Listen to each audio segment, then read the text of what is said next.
We're going to be diving into the Best of Both Worlds tour. We were like living in the moment, not realizing that history was being made. And we were also like kind of young to remember all these details. So before the tour started, like tickets were selling out within minutes for every single location. The Best of Both Worlds tour was like the Eras tour.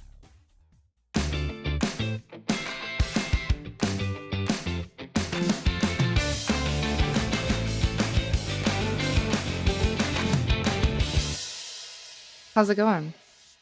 Good. How are you? I'm good. Just chilling, you know. I'm recovering. I was at Lollapalooza yesterday. Yeah. So who all did you see? We stayed within like two stages the whole day. Just the group that I was with, we wanted to see them. So we saw a couple like EDM shows, which I've never sat through before, but it was like a vibe. It was really fun. I got a little Sprout. That was cute, I guess. We saw Chance the Rapper. He like kind of did a surprise 15-minute set, which was really cool. And then was he good? I mean, be honest. I was so far back, I couldn't see him at all. Okay. I mean, he kind of fell off. No, he did fall off for sure. He came out with like his hits. He sang. I can't think of what they're called right now, but it's like when you think of Chance the Rapper, he's saying like those big like 3 or 4 songs. Like his big album when he first started. Yeah, like he started and it's like, you don't want zero problems. Yeah. You know, that shit. And then he's saying like, that's good. Cocoa Butter Kisses. Yeah, no, it was good. And then the reason he did it is because he's promoting his new album that's out on August 15th. So he sang a couple songs from that and I didn't pay much attention. It was fine, I guess. I saw Marina. She was really good. Oh my God. I was supposed to see her at Bonnaroo. Were you? Yeah, but it got canceled. Oh, it's that one. Right. Yeah, no, she was really good. Her body's insane. And she sounded amazing. She sounded great. Do you think it was epic? I don't think so. She's always looked like that. She has. I haven't. Yeah. I feel like the last time I paid attention to her was like back when I was on Tumblr, which was like that's what Rachel a whole said. life ago. Yeah. So like I really don't know anything about her between like then and now.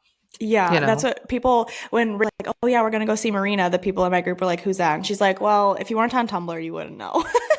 It's true. She had some big songs though back in the day. I know a couple of them and I'm not the biggest fan, but love to see her. We saw Doechii, who absolutely killed it. She was so good. She was a really good show because she ended up doing like a callback to the Met Gala controversy that she had with the umbrellas, right? Yes, she did. Yeah. No, it was so good. She's a really, really good performer. And then the main event was Rufus Du Sol, which is like, you know, electronic music band. I had absolutely no idea what to expect. Life-changing. Yeah. Like I'm never going to stop listening to Rufus Du Sol now. It was so good. I genuinely thought that was your first EDM. Well, I don't even know if I would call it like EDM as much. Well, maybe it is. But I thought that they were just like DJs, but they were like live creating the music and singing the entire time. It was insane. Yeah. They've been at Bonnaroo a few times, I think. So good. Yeah.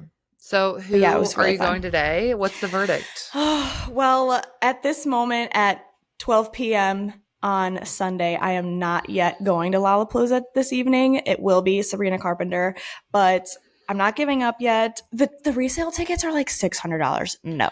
Are you serious? I'm not doing that. That's crazy. For a festival. Exactly.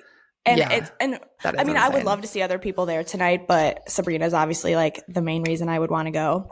Her team was doing like a giveaway thing. If you entered online, you got this like trolley ride from somewhere in the city into like directly at her stage. And so I applied just for shits and giggles. I won. They're like, congratulations, you won the trolley ride. So I replied back. What? I replied back and I was like, oh my gosh, I'm so excited. Quick question. Do I need a ticket to Lollapalooza to get in? And they're like, well, yeah. Okay, they should give you a fucking ticket with that. Well, I shot my shot and I emailed them back and I was like, thank you so much for this opportunity. I'm so excited that you selected me for this. Unfortunately, I do not have a ticket for Lollapalooza, but if you have a couple to give away, I would be so grateful. I was like, I saw Sabrina at a very tiny venue in Indianapolis for the emails I can't send tour, like letting them know I'm a real fan and not just an espresso fan. And also I have a podcast that I'd be happy to shout your team out on. here I am doing that, I guess. But they did reply back, and they said, unfortunately, we are just the record label, and we have no affiliation with Lollapalooza, so I cannot get you a ticket. Nah.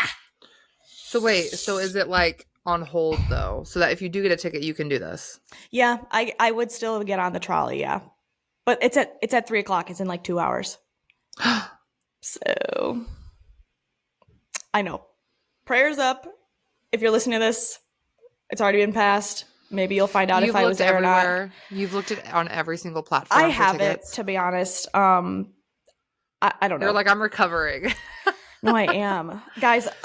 I have something. It's like, okay, yeah, share. Please. Just a public service announcement. Yes. In our year of 2025, I no longer think it's worth it to choose fashion over function. That's what I did yesterday. I wore freaking cowboy boots that were not even mine, by the way. They were broken into someone else's feet to Lollapalooza. What was I thinking? I was in agony. Thank you so much. I know the pictures are worth it. It is. It really is. But at my big age, I'm not sure it's worth it anymore. Yeah. I feel like for festivals, because you know how I am with fashion, I love to serve a look, but I really pick and choose my moments. Like, yes. If it's not a music festival, let me just say that. Anytime besides a music festival, I'll take on some pain. But I feel like for Bonnaroo, I'm always the most comfortable. Yeah. And I'm still uncomfortable, but I'm always wearing like athletic dresses and like, yes, like athletic clothing. It is, because I can't imagine doing it any other way. Like, it's already like so hot, and like your feet are going to hurt from walking and dancing. Like, you might as well just be as comfortable as you can be, because you're still going to be uncomfortable even when you're comfortable. Even when you're wearing your comfy clothing, it's still going to be uncomfortable. So, but people do serve looks, and I applaud them. And you were one of those people yesterday. Thank you so much. Oh my God. So I was wearing a shirt that just had like rhinestone. It says Elvis on it. Some girl came up to me and she goes, "Oh my God, is that for Trisha Paytas's baby?" It's 2025. That was so funny. That was so funny. Like, she was making a joke, of course, but did I have a panic that I was like, did I buy Trisha Paytas merch off of Depop? But she was just being absolutely hilarious. I thought that was really funny. That is hilarious. Yeah. But yes, all in all, Lollapalooza was a great time. I'll keep you updated if I go again today. What I was going to ask is, when you were sleeping last night or when you were going to bed, were your feet just like throbbing? Throbbing. I couldn't fall asleep. Yeah. I had them propped up on pillows. Yeah. It was like absolutely agony. I'm like, stupid. But yeah. Oh well. But I'll post the photos and they'll eat and everything will be fine. Yeah. I really hope that you get to do the thing. That would be so cool today. Me too. The Sabrina.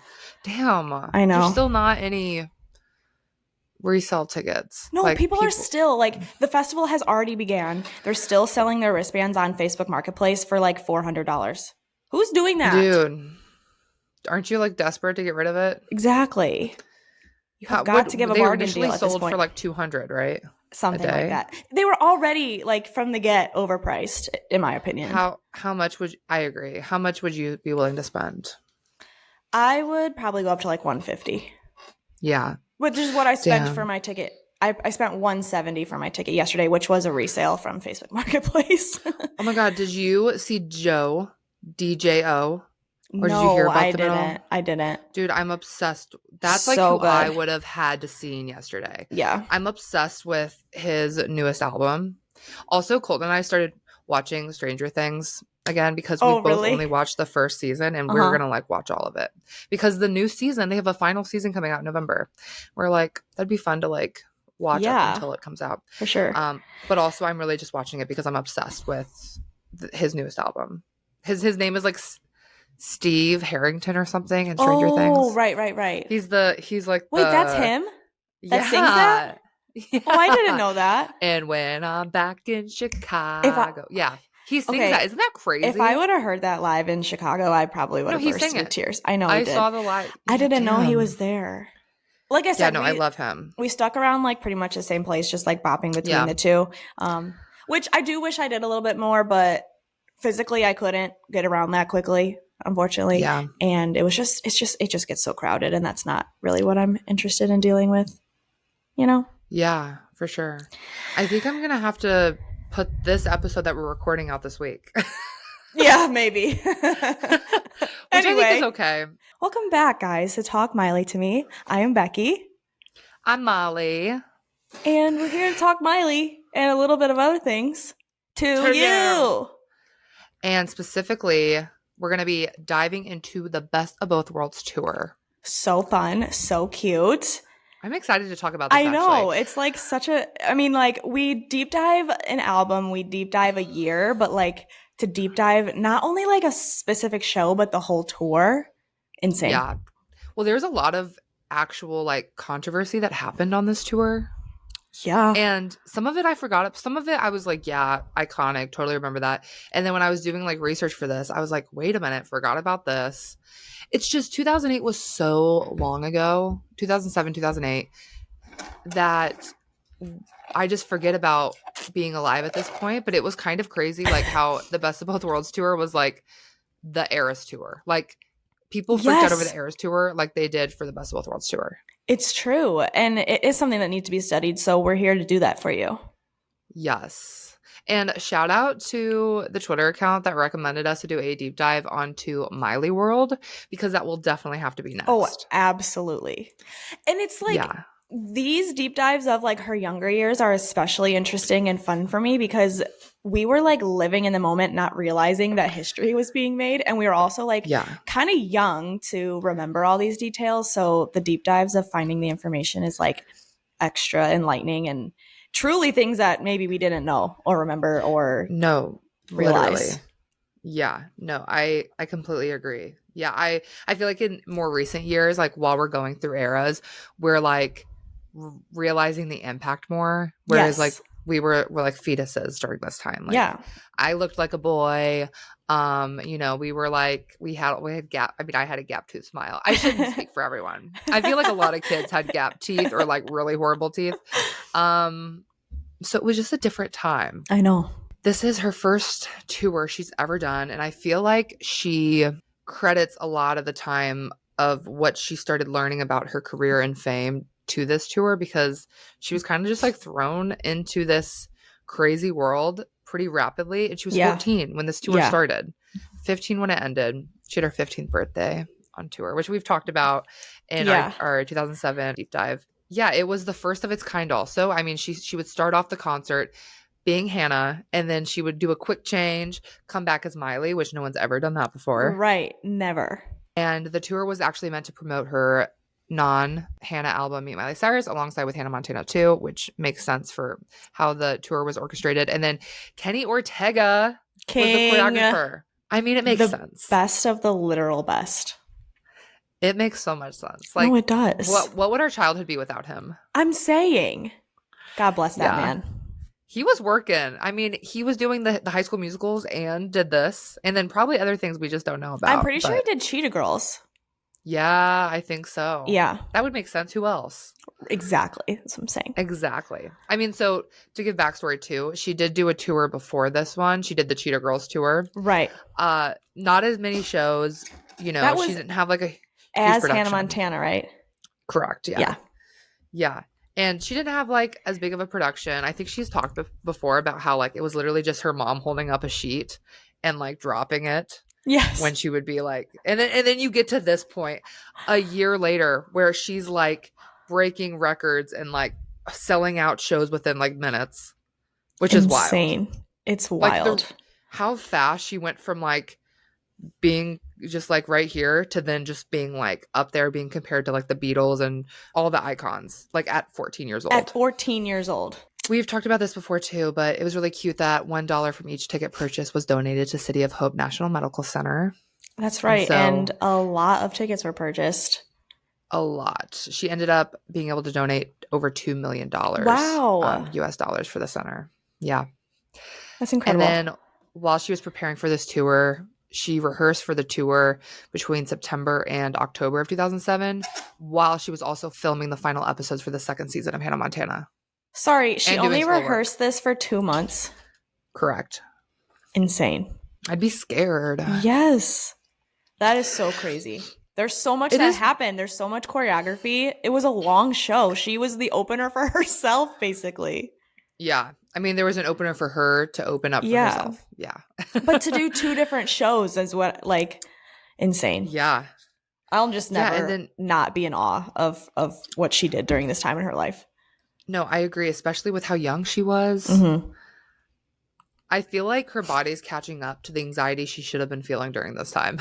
That's got to be it, right? Right? Yeah, I think. So like I said, most cities sold out in minutes. And as we'll get into in this episode, this caused a major ticketing controversy due to the high demand and then the scalping. This was like the first time that a tour had issues with, you know, bots. But this was the first time this happened because this was like the new digital age before the age we're in now. And now I just feel like it happens every show. Like it's happening with your Lollapalooza probably. Exactly. No, that's exactly what's happening. Because remember, didn't the Lollapalooza tickets, like, didn't they sell out within like a day for Sabrina? No, like an hour. Yeah. Come on. Yeah. There's definitely scalpers that were, I mean, yeah, reselling for now $600. Yeah. So this was the start of that. And it's 2025 and we still have not figured out a way to fix this. I think there's been ways like Lorde, for example, for her vinyls. I'm just thinking of a situation. She had like a question before you could purchase a signed vinyl that was like, what was the lead single of this era? Oh my gosh. Miley should take notes. There seriously needs to be something like that. Like last night we were in the crowd and people were pushing through, and my cousin loves to heckle people.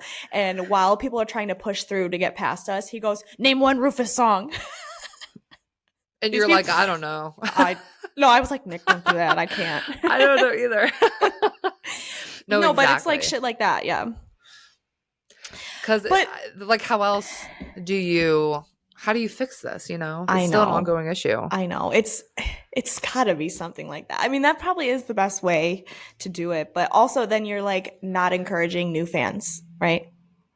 This is true. Because if I had to name Rufus song before going, I would not have been there, and then they wouldn't have gotten all the streams of my entire evening because I kept listening to it. Not our girl once again starting a trend. Yeah. The big thing with this, no, for real, for better and for worse.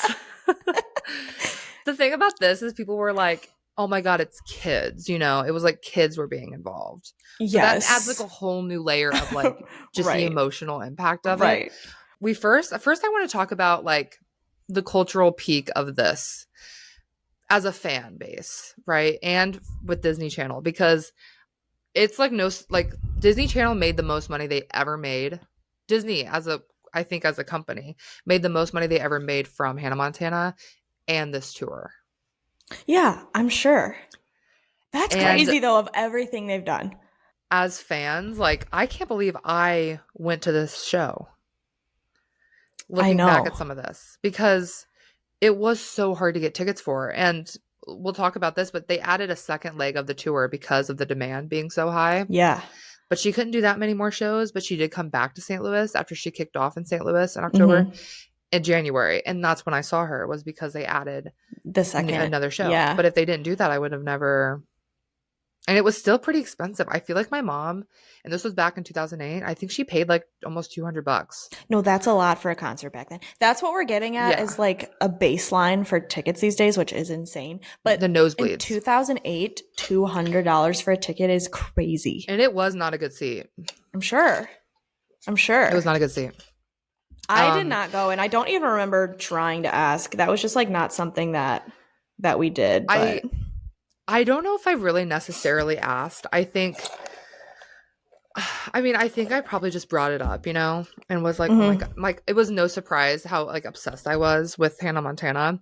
And so I think it was more of a like, my mom could tell I really wanted to go, and she was like, I'm going to try to get a ticket. And I've told this story before, but my mom was a bartender at this moment in time, and she put out a little jar on her bar in Southern Illinois that said like Hannah Montana Ticket Fund. Aww. And so all her tips would go into that. Yeah. So sweet. Yeah. So sweet. And so that's how I was able to go see Hannah Montana, was because of some drunks. I was going to say thank you to the drunk old men in Southern Illinois. Yeah. That's why we're here today. Honestly, truly. I mean. So this I wanted to briefly talk about the set list for this because it's stacked. I mean, if you've seen the Hannah Montana Best of Both Worlds concert movie, which also came from this tour, you know that she slays all these. First, looking at Hannah Montana, do you want to run us through? She starts out the night with Rockstar. This is where she comes down in that like thing, that like square. Yeah. She doesn't really come down, but it looks like she is. Which is just so cute and insane in itself. We go into Life's What You Make It.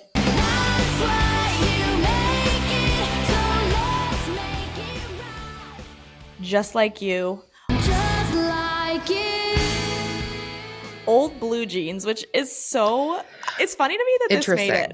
Yeah. Yeah. Of course, we've got Nobody's Perfect. The iconic Pumpin' Up the Party, Slumber Party.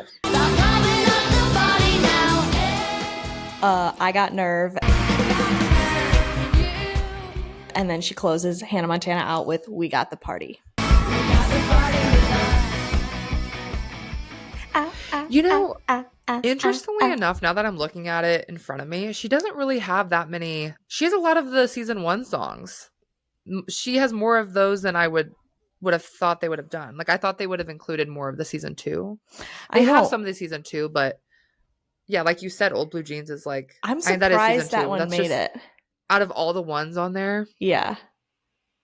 But it was a good performance of it, and they definitely... The production of it was great, so it was fun. Her outfit, yeah. We needed to get some album tracks in there.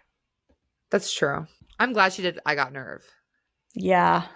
I honestly like forget which songs are on Hannah Montana 1 and 2 because they just were like, they were just part of like my same life. Like in that time of my life, it's just like all the same to me. And they were so back to back that I cannot really discern which is which, but I think it was a good mix of the two. I guess you said it was mostly season 1. Maybe it wasn't. I don't know. Like Just Like You is kind of random to me. Pumping Up the Party, like, but I guess if I'm thinking about it, like they wouldn't put 1 in a Million in there. It's not very like upbeat. Like they're trying to play the songs that are party and having kids on their feet. You know? Exactly. You'd think that she would sing like Who Said, or she didn't even sing The Best of Both Worlds. Hold on a minute. No, she does. Remember, she does at the end because she brings everyone out. Oh, right. I got ahead of myself there. Yeah. Sorry. No, there's another one. What's the other big like party one from the season 2? We have Life's What You Make It. Yeah, I think she did sing like the bigger ones. She sings. Yeah, those are the main ones, I would say. Yeah, because the other ones are like Bigger Than Us. It's like not, make some noise. See, I was such a like little emo kid. I would have been like loving if she would have been playing 1 in a Million and Make Some Noise and Bigger Than Us. Like the thing is, she could have sang anything and they'd all be hits. It's true. At that time, we would have been locked in. Yeah. So after she sings her last verse and We Got the Party, the Jonas Brothers keep going, and and we're gonna get into this controversy because this is a whole section of this episode we got to talk about. She has someone come out for like 2 minutes. That's not her. That's portraying her. A quote fake Hannah. Right. And that's when she's doing her quick change. And then she comes out, rises from the bottom, doing Start All Over. Insane. Which, such a good choice. For like sure. An opener. Yeah. For an opener in this concept of a show as well. And then she is Good and Broken.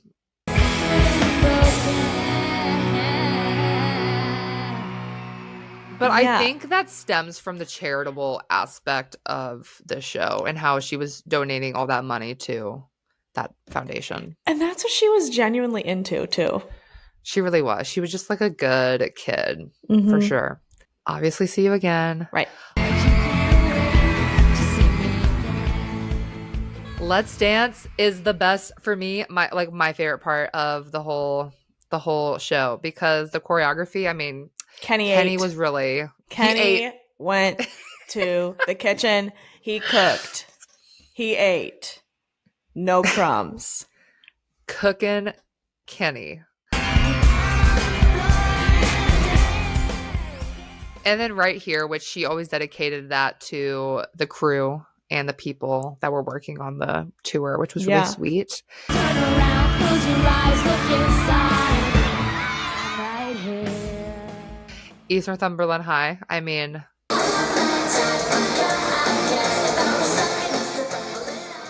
that being next to G&O, the most cunty run right there. No, yes. Yeah. At the age of 14. And she was like in her little like schoolgirl outfit, and then she had like the leather jacket with the M on the back, I think. Yeah, she was really cool. And then Best of Both Worlds. You get the best of both worlds. Her encore was her and a guitar singing I Miss You with pictures of her grandpa on the screen. And she's like wearing pajamas. I miss you.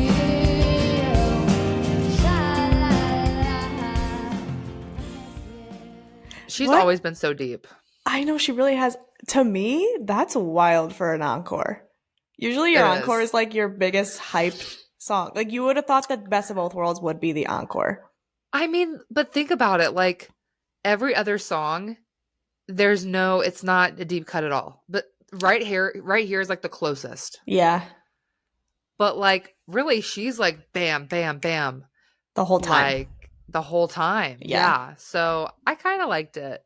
I felt like it was nice to just have her out there with just the guitar. I remember. No, we loved. Yeah. Yeah.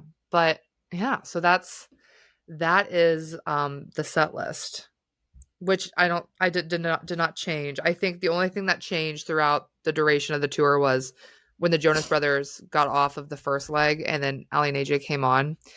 Instead of doing We Got the Party, they did I Love Rock and Roll. Oh, cover. Nice.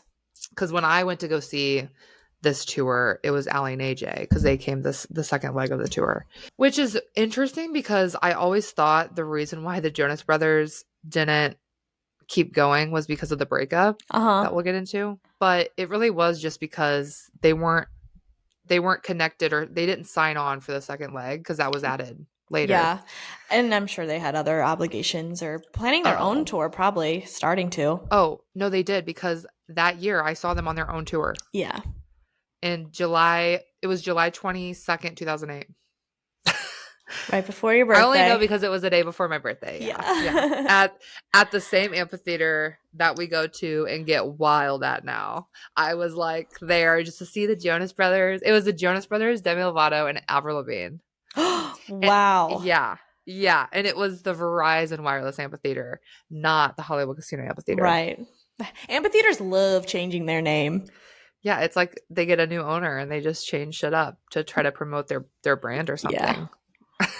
She has talked about this tour in recent years, talking about how obviously it was a very exhausting time in her life. She did perform 54 shows across North America, one being in Canada, while she was also balancing filming the TV show, press, personal life changes, like I mentioned, the breakup. And when we covered this tour briefly during our 2007 Part 2 deep dive and our 2008 Part 1 deep dive, I mean, she still had a lot of things going on in between like shows.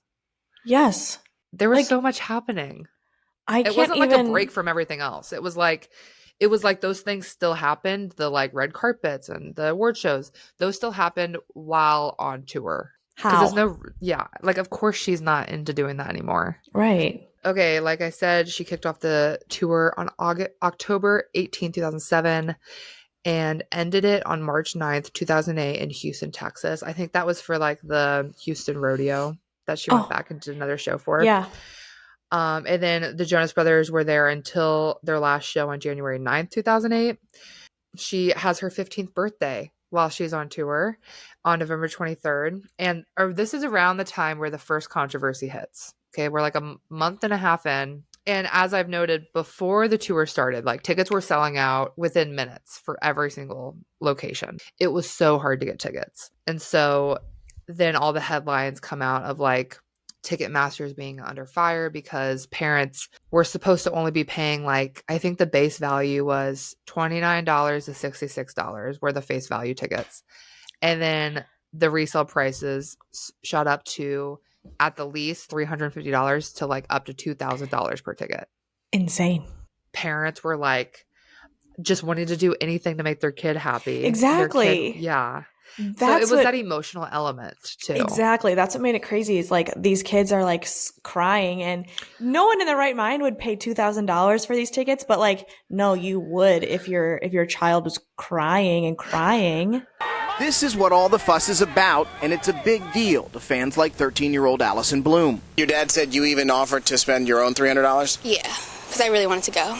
So you'd spend your own $300? Yeah. But he won't let you? No. No, exactly. And then it's like, I think around this time, Bruce Springsteen was also on tour, and that was also an issue for his tour. But the difference is that everyone going to that tour, they're adults. Like, okay, they can get over it because they're all like, you know, there will be another concert. Kids are like, this is Hannah Montana. And rightfully so, because she didn't have another Hannah Montana tour. I was going to say, and by the way, this was a once-in-a-lifetime opportunity. And like, I feel like we knew kind of, and that's why we were freaking out so hard. Yeah. It wasn't like, you know, Bruce Springsteen is still touring out here. Still going. But like Hannah Montana's not. Miley is, but Hannah's not. Yeah. This was the one time to see her. Around this time that happened, SNL had like skits. That's how big of an impact it was. Even SNL was like making fun of it. That's when you know. That's when you know. The VP of Ticketmaster quoted, he said, "Hell hath no fury like the parent of a child throwing a tantrum. This hasn't been seen since the Beatles or Elvis." Right. Yeah, people were comparing it to those just like major phenomenons in music. RMG Technologies had developed a bot that bypassed Ticketmaster's CAPTCHA system that they had in place. Ticketmaster, which is responsible for the concert tickets, is suing a company called RGM Technologies, accusing it of creating computer software that allows scalpers to cut in front of everyone else when buying tickets online. Several states, including Pennsylvania, are investigating complaints of irregularities involving Hannah Montana ticket sales. The owner of RGM Technologies referred all questions to his lawyer, who said of the recent ticket shortages, quote, "It really appears to be a supply and demand problem with Ticketmaster." He would not say whether RMG Technology software helps scalpers beat the system, only that he did not believe it was a factor in the long lines of fans who walked away heartbroken and furious. As one parent recently put it, "I think it's a shame that it's come down to where you get a nice teenage girl for your kids to look up to and something you can do together as a family, but it's been overcome by greed." It's funny that we're doing this right now because every TikTok, at least on the Talk Miley to Me TikTok page, when I'm scrolling, is me at the 2026 Hannah Montana tour, front row. Yeah! I know. Why does it piss me off so bad? It pisses me off so bad. No, because it's like if you were truly a fan, and if you're a fan of Hannah, like you should be a fan of Miley, right? Like if you were that big of a fan of Hannah, wouldn't you be a big fan of Miley? That's what I think. You'd think. I don't know. But they're obviously not, because Miley has been saying all this year, probably for the last like 3 years, that she's never touring for the foreseeable future. She's not. And for some reason, she says she wants to plan a special project for Hannah for the 20-year anniversary. And people just took that and ran with it. And I can't get over it. They're sprinting with it. My loved ones keep texting me to be like, "Can I come with you to the Hannah Montana concert?" I'm like, "Yeah, I guess you can, but it's not happening." No, literally. And I feel like such a cunt because I comment on every single one that I see, and I say it really nicely. I go, "Oh, too bad that she says she'll never tour it," or I'll say, "Too bad she didn't say that." Too bad she never said that. She never said that. But you know what? I'm just letting him go. Let's get him talking about my girl. Yeah. Yeah, I do love the publicity, I will say. Hannah Montana had its like biggest streaming day ever because of this. That's so cool. So fun. TikTok is so powerful. It is. It's a little bit scary, but you can get whatever you needed done on TikTok. Yeah, it's a evil, and it's great. On a side note, have you seen the fake screenshots of people being invited to an evening with Hannah Montana on Spotify? Guys, someone sent me that, and they're like, "Did you get invited?" No, I didn't. It's not real.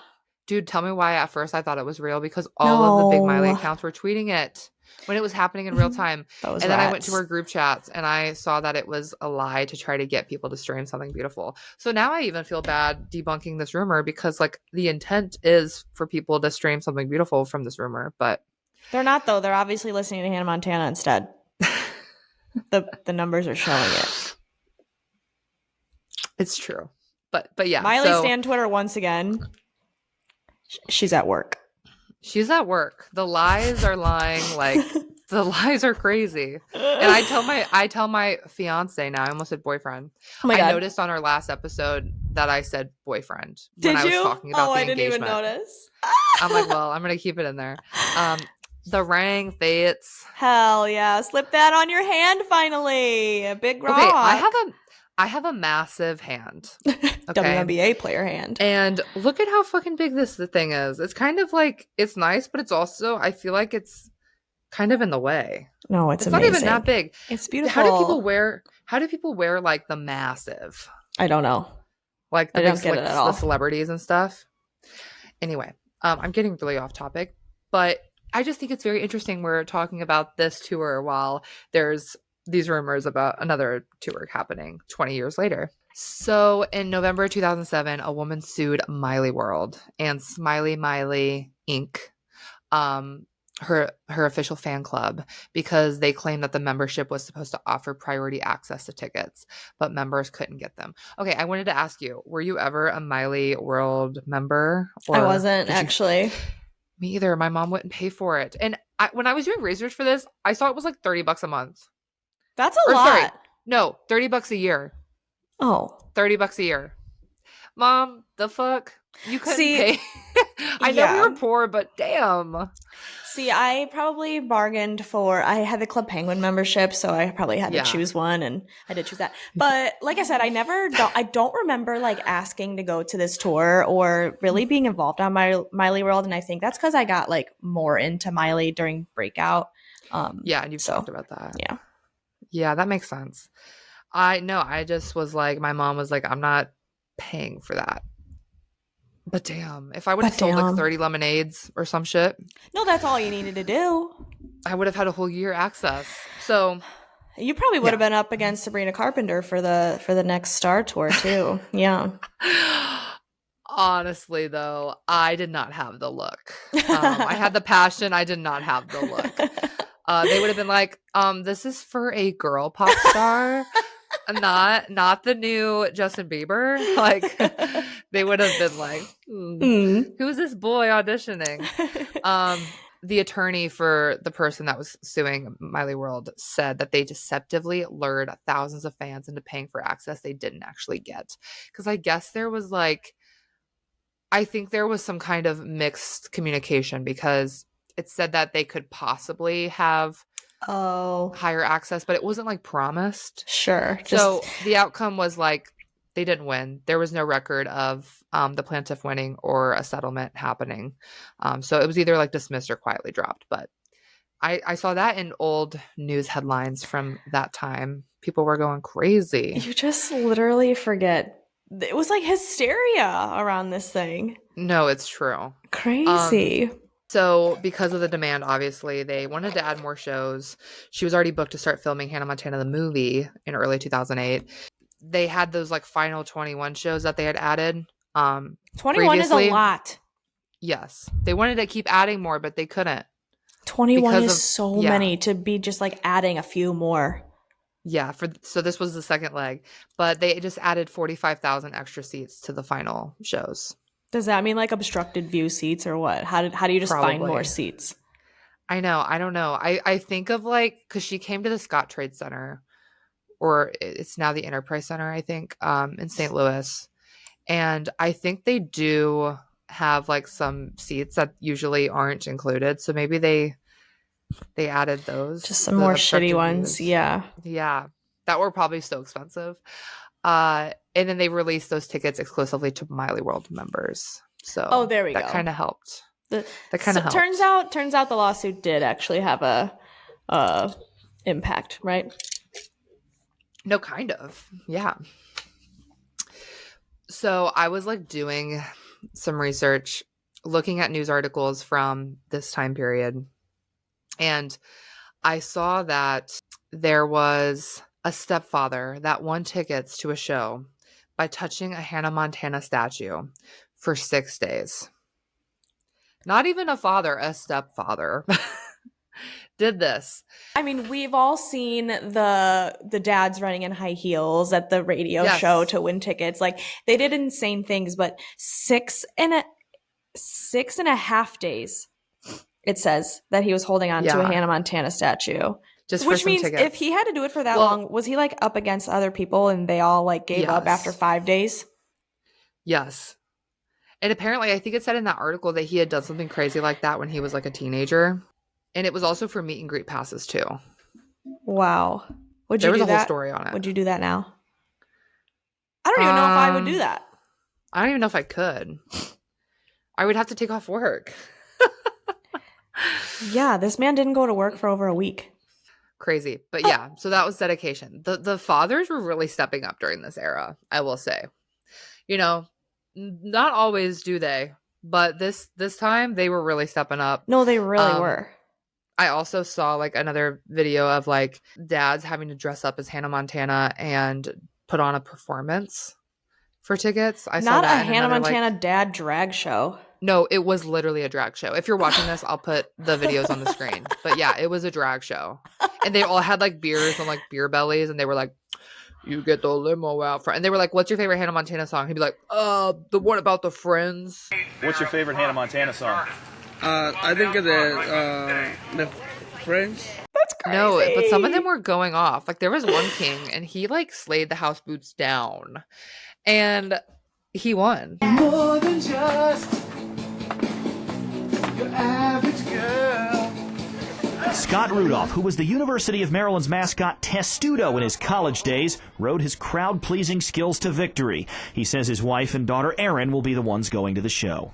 Yeah, very pleased, very excited. I guess it's worth getting up at 4:30 in the morning. And my big thought is, how am I going to get rid of these nails? Because these babies are stuck on pretty tight. That's the first 2 months of the tour. Crazy. In December here we go 19th to be exact, Nick Jonas breaks up with her before their Connecticut show, and then she has to go out on stage. Why would you do it before the show, Nicholas? Why would you do it before the show, Nicholas? You know what's so funny that I think about is he's probably like, well, you know, our contract's only running through until beginning of January, and then they were like, we're adding more dates, and they were probably like, and then luckily they probably got out of it. Yeah. He probably had a little jump scare with that. He could have, I mean, he could have waited, guys. Like, what was another couple of months? Had like, sometimes they had day breaks. Didn't seem to affect the performance, though. She's a professional at 15 years old. The show must go on. Yep, but should it? But should it? Yeah, exactly. So then when they started the next leg of the new shows on January 3rd, she came out with dark black jet hair. Right. Yeah. And she later confirmed this was her breakup hair to 17 magazine. Yeah. She said she wanted to go against everything that he liked, which was her highlights. So. And I also think it's because she became close friends with Mandy. That could be part Mandy of it. had black hair. Yeah. I think it was a mix of both. But totally. So January 2008, while she's doing the second leg, Ally and AJ join her for all the shows from January 11th to January 24th. And she starts recording for her first album without Hannah, Breakout. Mm-hmm. And this is around the time the Miley and Mandy show come out too. We've talked about these things in our 2008 deep dive. Go check it out if you haven't yet. And then Everlife finishes the tour. And they open up for shows between the 25th and the 31st. Okay, I loved Everlife. Everlife was so good. They were like the cool girls of Disney. For sure. Ally and AJ were too, but they were more like alt than Ally and AJ. Absolutely. I still listen to one of them. Oh, what's the song that I always listen to be honest? Find Yourself in You. That's a good one too. That one's on the Hannah Montana soundtrack, isn't it? It is. I Could Get Used to This. So good. Oh my gosh. You wrote my name all across your hand. Oh, I'm going to listen to that tonight. Yeah, it's so punk rock, to be honest. Punk rock for the girlies. Yeah. This was Disney Channel punk. Yes. Yeah. But I was like, I remember being a little upset that the Jonas Brothers weren't on the tour when I saw. I know, you're such a big Joe bro. I know. But like, to be honest, I ended up seeing like them like 6 more times in my life. Yeah. So it's all right. It all worked out. Yeah. And that was the only time I had seen Allie and AJ. So there we go. You've seen Allie and you saw Allie and AJ at Lala, right? I did, yeah. I was supposed to see them at Bonnaroo this year. Bonnaroo is like seriously just like ruining your life. And I can't one go cancellation at a time. Yeah, it's true. This is the next controversy that's okay, here we go. this tour. In January 2008, numerous videos, and if you click this link, it should open up to one that is so freaking funny. We actually have to like, you don't need to have the volume on, but if you watch this video, and I'll put it on the screen, it's so hilarious. Okay, this YouTube video was posted January 12, 2008. It has over 500,000 views. And it's this like really shitty quality video of Miley performing with the Jonas Brothers. And this is when she does her little like, her body double comes out, right? Okay. And the fucking words on the screen. She keeps flirting with the Joe Bros. Yes. Is that where you're at? Yep. Kevin is so cute. LOL. Like the commentary. Oh, she makes me so mad. Keep watching. Why? It's coming up. Because people were so upset that she had a fake Hannah come out for 2 minutes while she changed. Because they thought it was like, this is a ripoff. We paid for Hannah and Miley, not a random trying to be Hannah. People were actually so furious about this. That's insane. Get ready. It's coming up. Oh, they watched her. Oh, that wasn't really that smooth. No, it wasn't. But there's fake Hannah. What did they want from her? No, literally. Can you believe that? How pathetic. She won't even look up at the audience. You've let us all down. Yeah. It was serious. It's cinematic, guys. I used to be a huge Miley fan until I saw the real side of her. She has really disappointed me. They had no idea what they were about to get into. Wait, did they not know that Miley was coming out after that? They had to have known that. Well, they knew that after when they had posted this video. Well, you know what happened? Like a 9-year-old made this video. No, for sure. The bio of this video. Don't leave comments about Miley and her. I can't even say it because I'd get me canceled if I said this word. But in 2008, I can't. Like, wait. Dude, don't leave them here or shut your face. I don't like her, so get over it. And there was like 20,000 exclamation points. Yes. What? Dude, the comments have me so funny. I love how pissed off the person recording this is. She needed to switch outfits. Chill, bro. Was this made by a 5-year-old? It was. That's the thing. This 5-year-old had a little digital camera, Windows Movie Maker, and a Dream, and YouTube, and that's how this happened. But like the fact that this video has almost over 500,000 views is insane. Insane. That's like a little too iconic, actually. No, it is. People were so mad about this. Like there was literally like news stations that covered this controversy. That this is a controversy. Oh my God.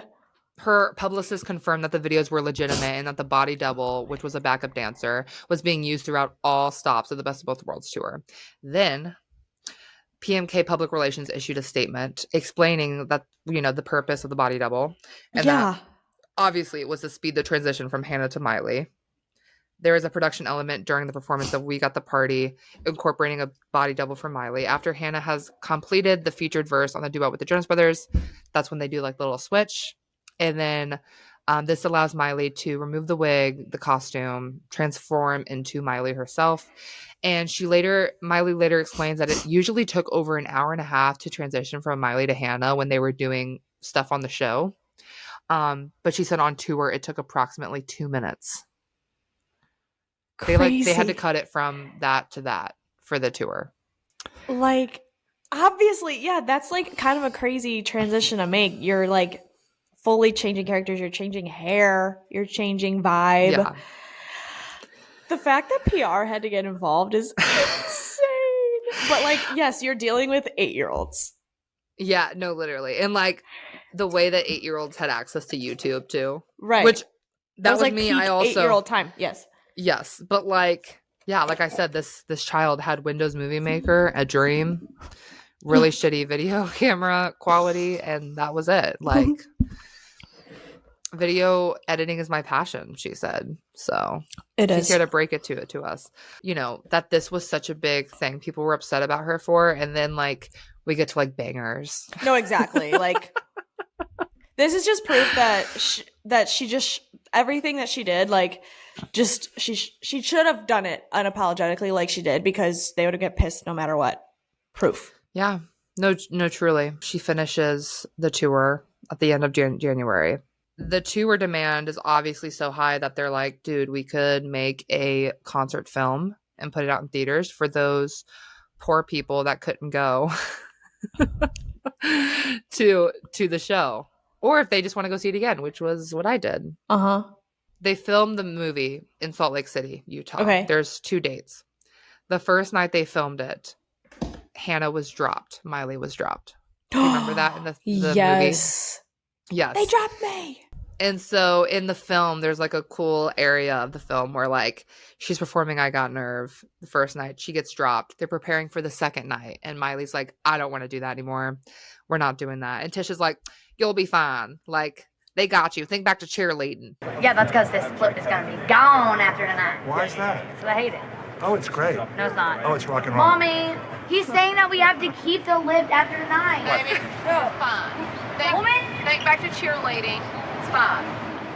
And his hand's never going to let go of his And I just think it's cool that they did all this while singing I Got Nerve, because it's like, okay, you got nerve. Do it, girl. Yeah. Yeah. But also like weirdly convenient that this all happened while they were filming. I know.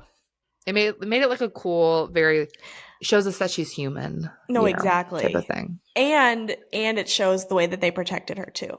Where they're like, listen, we know you're scared. You still have to do it, but here's what we'll do to make you more comfortable. Yeah. Yeah. Yeah. And this goes back to like how Miley says now that Tish used to be the one that would calm her down, and now it's the opposite. Now like Miley has to calm down Tish. Yeah. I'm like, yeah. Because Tish used to be like, they got you. Don't worry about it. Exactly. Exactly. No, fine. Think back to cheerleading. It's fine. That was when she filmed for the movie. It was released in theaters. It was a massive success. We've talked about this before, but it opened at #1 in the box office with over $30 million its opening weekend, breaking the record for highest grossing film on a Super Bowl weekend ever. This movie was shown at the fewest number of locations for any #1 movie that Disney has released. And it still broke that record. It was bold in the first place to release on that weekend. And it was to limited. Do the numbers that it did.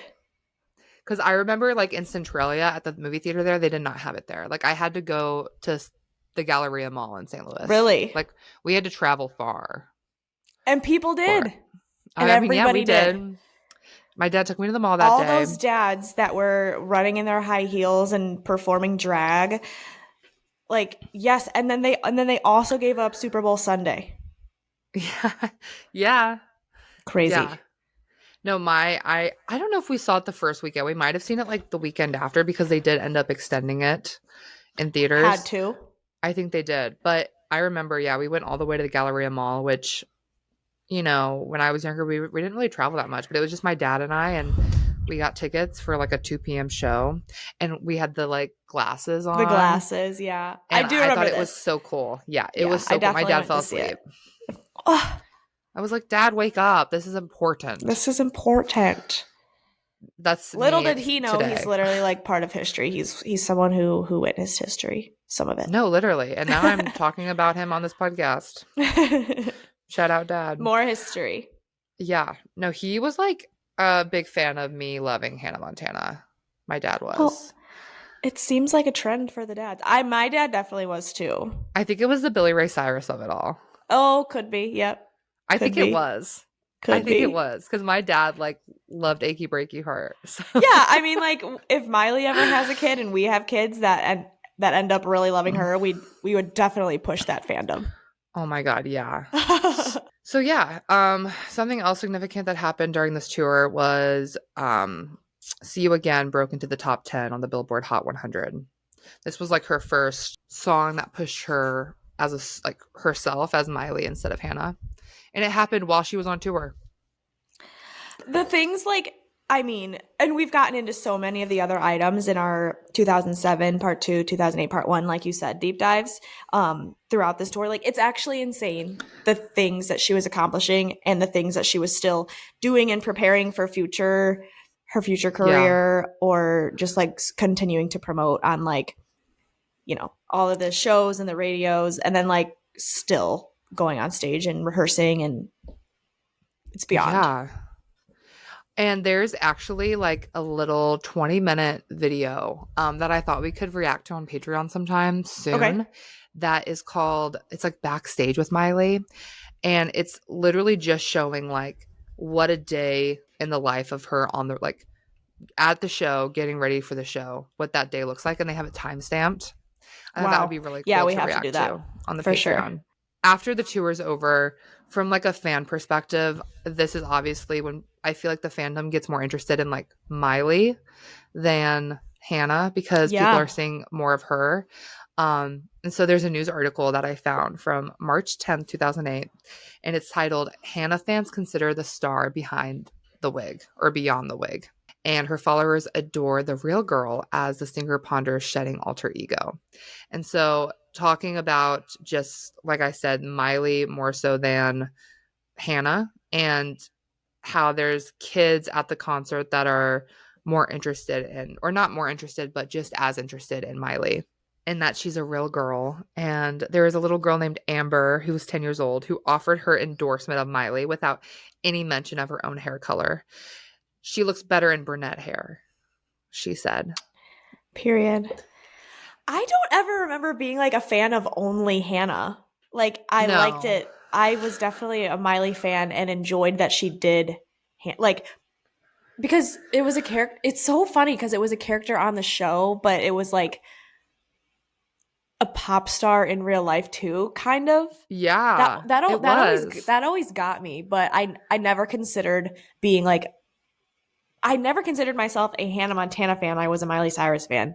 And I liked that she did Hannah Montana, right? I feel like it was more so the first season, where there were young kids that were like probably more so confused about it. They were like, I think they thought like Miley is just normal, regular girl. And even in real life, Miley, like Miley Cyrus and Miley Stewart, just regular girl. But then Hannah is like the big pop star. Yeah, that makes sense. Especially before Miley had her own music out. Yes. Yeah.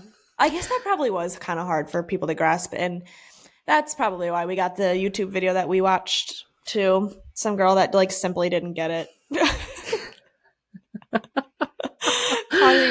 Causing controversy. 500,000 views is crazy. In 2008 is wild. One girl said that Miley is so down to earth, not like those divas.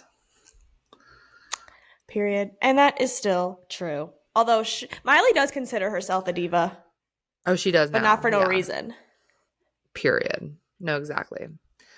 So yeah, that is, in a nutshell, I guess, the best of both worlds tour. Because truly there is so much more, but that was still like a lot of things that don't really see the light a lot. So thanks for pulling that together.